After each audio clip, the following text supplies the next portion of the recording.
Dalam menghadapi era globalisasi serta memberikan kesempatan kepada remaja Kota Palembang untuk meningkatkan dan membuktikan kemampuan di bidang public speaking dan berbahasa Inggris, Trax FM Palembang bersama Universitas Terbuka menggelar kompetisi pidato berbahasa Inggris di Atrium Palembang Indah Mall Sabtu 25 November 2017.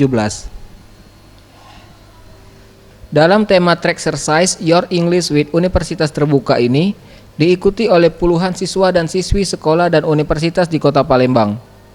Menurut Adi Winata selaku Kepala UPBJJ Universitas Terbuka Palembang mengatakan, selain sebagai sarana meningkatkan kemampuan berbahasa Inggris bagi para remaja di Kota Palembang, kompetisi pidato ini juga sebagai wujud sosialisasi program yang ada di Universitas Terbuka, terutama pada Fakultas Hukum dan Politik.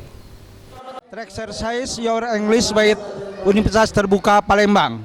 Adapun tujuan dari kami ini adalah untuk mensosialisasikan program yang ada di Universitas Terbuka, khususnya di Fakultas Ilmu Hukum dan Ilmu Politik, ya.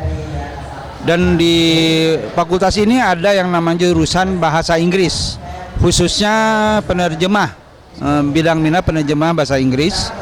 Dan dengan adanya ini kami ingin memperkenalkan bahwa UT itu bukan hanya untuk guru-guru, tetapi juga adalah untuk program umum seperti halnya perguruan tinggi lainnya, yaitu ada MIPA, Fakultas Ilmu Matematika Ilmu Pengetahuan Alam, ada juga Fakultas Ilmu Hukum dan Ilmu Sosial Politik, ada Fakultas Ekonomi dan Fakultas Ilmu Keguruan dan Ilmu Pendidikan.